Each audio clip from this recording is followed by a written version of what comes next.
a palavra, né, para que ela faça uma introdução de como ela vê esse fenômeno, como ela tem trabalhado como especialista, né, nesse tema, como pesquisadora nesse tema.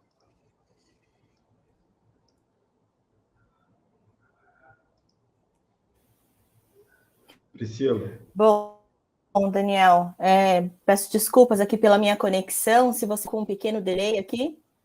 Estão me ouvindo agora? Sim. Perfeitamente. Tá chovendo aqui onde eu moro, então tá um pouco instável, mas qualquer coisa vocês me sinalizam, por favor.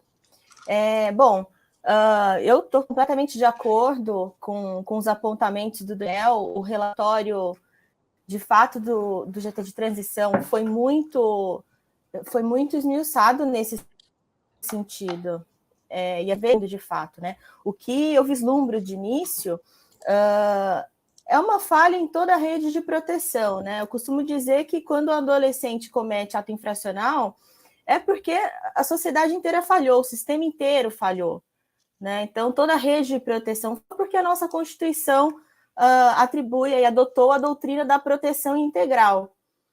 Então, inclusive, vi um comentário aqui de alguém que nos acompanha hoje, né, dizendo que é professora de educação infantil, né? E aí isso é algo que eu defendo justamente na minha dissertação de mestrado, que foi sobre primeira infância, que a educação tem que ser de qualidade desde a educação infantil, né? Que o marco legal da primeira infância veio aí justamente para sinalizar isso para nós.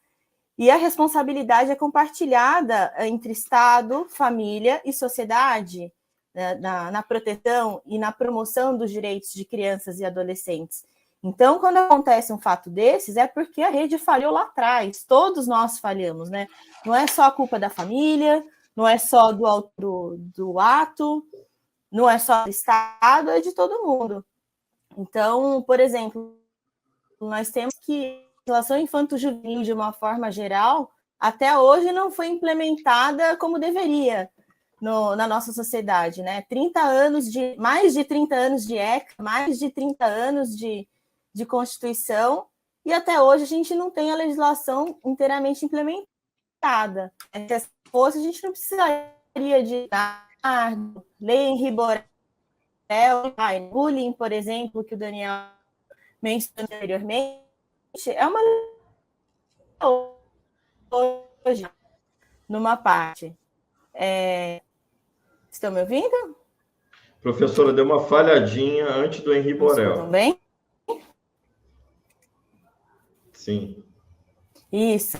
Como o Daniel bullying, acho que essa parte. A legislação anti-bullying no Brasil não foi implementada direito até hoje. A gente não se especializados em municípios hoje, né?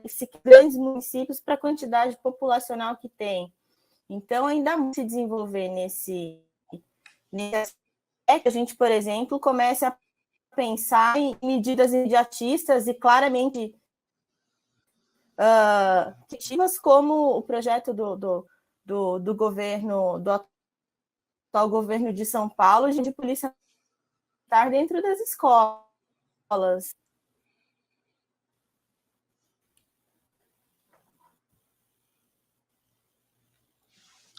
Fernando, acho que você está... Eu acho que está travando muito. Priscila, você nos ouve?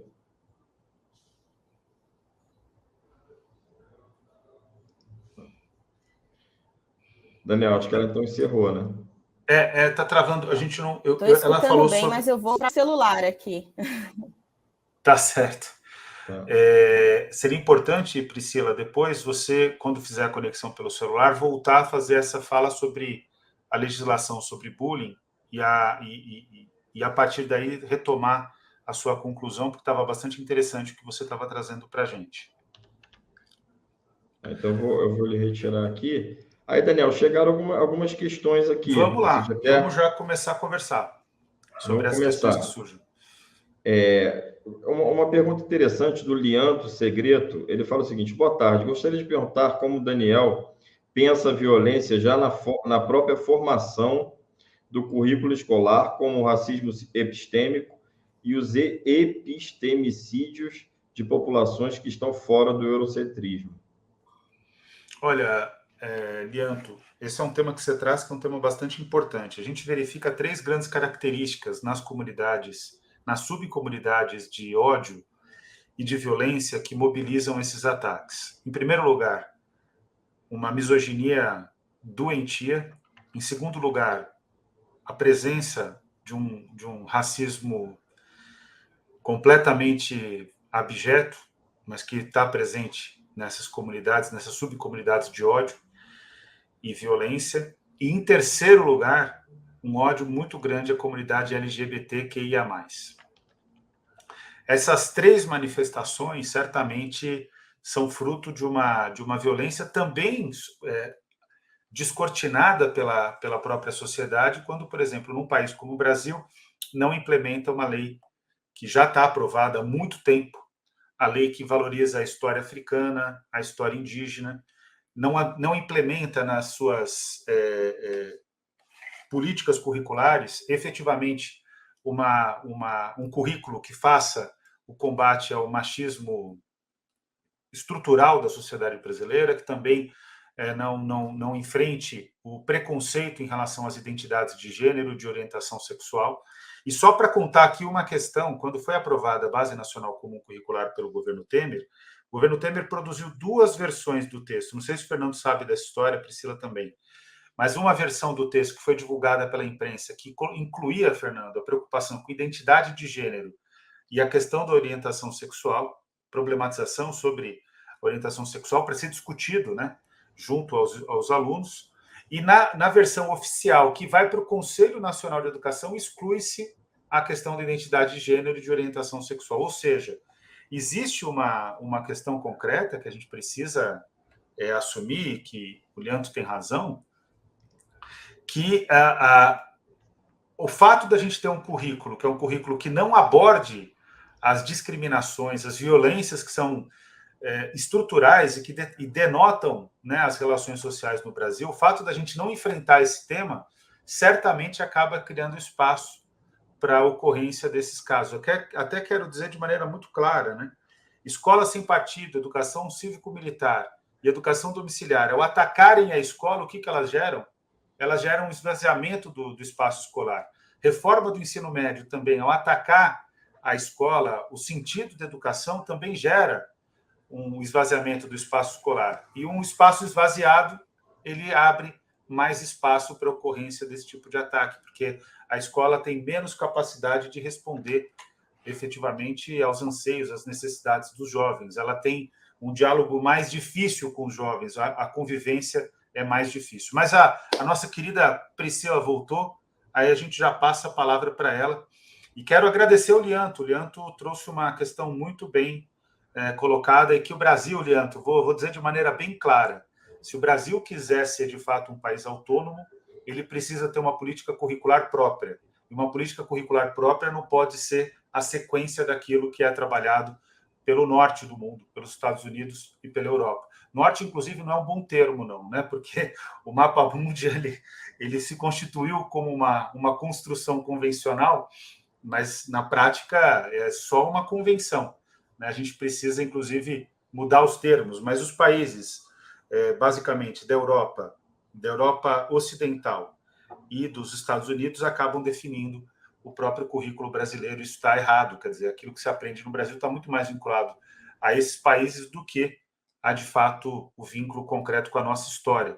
Uma história que é obrigatoriamente muito mais rica, muito mais profunda, muito mais diversa e muito mais interessante do que a que se ensina nas escolas. Priscila, está pronta? Podemos... Olha, sua imagem ficou até melhor, está mais legal a imagem pelo celular. Então, agora você tem aí é importante, se você puder, você tem aí todo o espaço, mas é importante se você puder resgatar para a gente aquilo que você dizia que estava muito interessante sobre essa questão do sistema de proteção e também sobre a questão da lei do bullying, enfim. Você retomasse sua fala, que estava bastante interessante para todos nós aqui. Claro, ai, desculpem aqui as intercorrências. Bom, acho que, salvo engano, eu parei quando eu estava comentando como que o relatório do GT de transição que você havia mencionado, né, como que ele está muito completo nesse sentido. Quando a gente fala de doutrina da proteção integral, de legislação infanto-juvenil, são legislações que aqui no Brasil, com esta doutrina, já estão implementadas há mais de 30 anos. Aliás, estão implementadas não, né? Elas existem há mais de 30 anos e não foram implementadas integralmente até hoje. E aí a gente vai vendo que cada vez vai aumentando, legislações especiais tentando suprir uma parte ou outra dessa legislação que continua não sendo implementada, como, por exemplo, a lei anti-bullying, né? É uma legislação de 2015 que até hoje não foi implementada completamente. E aí a gente vai vendo, né, legislações como Menino Bernardo, Lei Henri Borel, que se de fato a gente tivesse pensado lá atrás, já tivesse implementado toda a legislação infanto-juvenil que o ECA traz, por exemplo, né, o Estatuto da Criança e do Adolescente, não teria necessidade hoje, né, no dia de hoje. A gente tem políticas que implementam as delegacias especializadas de atendimento a crianças e adolescentes que também não estão instauradas até hoje, né? Se a gente for fazer um comparativo com as delegacias de proteção à mulher, elas surgiram, a primeira delegacia de 1985. Né? Hoje, agora, 2023, que as delegacias passaram a ser 24 horas, por exemplo, né? Fazendo um comparativo. Então, a gente ainda tem muito a avançar nesse sentido. A legislação brasileira voltada para o público infanto-juvenil é excelente, é pioneira na América Latina, inclusive. O problema é o executivo implementar. Né? E aí eu coloco o executivo de uma forma geral, né? Não só o federal, mas o municipal, o estadual, o distrital também, que são diretamente corresponsáveis dentro da sua competência. Né? E aí a gente vê, por exemplo... que a gente viu no último mês, uma decisão, aí, uma sinalização, vamos colocar assim, do atual governo de São Paulo, de implementar policiais militares dentro do ambiente escolar, como se isso fosse resolver a questão. Né? E o que a gente deveria pensar de fato é na prevenção. É isso que a legislação infanto-juvenil prevê. E aqui eu faço um adendo muito importante, né? Não é legislação menorista mais, é uma legislação infanto-juvenil. Crianças e adolescentes são sujeitos de direitos hoje, né? Que merecem essa atenção e assim merecem ser tratados, não? Até hoje a gente vê pessoas comentando, professores, inclusive educadores, profissionais da mídia, da imprensa, falando, menores e infratores. Não, gente, o Código de Menores foi revogado há mais de 30 anos, né? Hoje, eu não sei qual que é a dificuldade da gente identificar as pessoas pelo que elas são, criança e adolescente, né? E assim façamos. E pegando já um gancho aqui no que o Daniel estava falando agora, depois que eu retornei, né? Sobre essa questão da falta de formação no currículo sobre gênero e diversidade, também foi algo que eu apontei na minha dissertação de mestrado. Eu fiz essa pesquisa na BNCC e não tinha nenhuma menção. Aliás, é uma grande crítica que eu faço. Esse é o tipo de educação que tem que constar no currículo escolar desde a educação infantil. É importante esse olhar para a primeira infância, porque é aí que a prevenção começa. A gente vê também, ao longo dessa legislação infanto-juvenil, políticas extremamente adultocêntricas, né, que não consideram a perspectiva das infâncias e das adolescências. Aqui é importante a gente falar no plural também, né? Não temos o Brasil é um país continental, não tem como a gente falar de uma infância, uma adolescência, são infâncias, cada uma dentro da sua especificidade, né?